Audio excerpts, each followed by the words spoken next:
Doncs a vegades no guanya sempre el millor, a vegades hem de tenir estratègies, tenir un pla, seguir aquest pla, saber que estem seguint una cosa que està ben elaborada. Per tant, quan fem un partit, el partit no s'acaba quan l'àrbit pita o quan s'acaba el resultat de victòria o derrota. És important que el dia següent d'entrenament no seguim fent entrenament físic, tècnic, tàctic, com sempre es fa.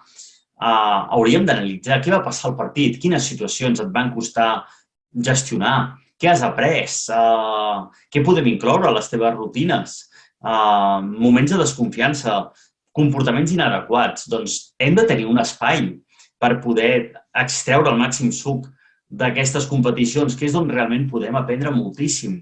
I a partir de tota aquesta informació podrem generar un pla de competició, que és aquest pla de què haig de fer en tot moment, per no prendre decisions quan estic competint, sinó sortir programat per l'èxit i saber que tinc un pla i que aquest pla funciona i que si el segueixo i em puc concentrar-me en una cosa que depèn de mi, seguir el meu pla, doncs tindré èxit. És millor centrar-se en alguna cosa que depèn de mi que no pas pensar si guanyaré o perdré, guanyarem o perdrem, perquè també hi ha un rival que juga i que també vol guanyar.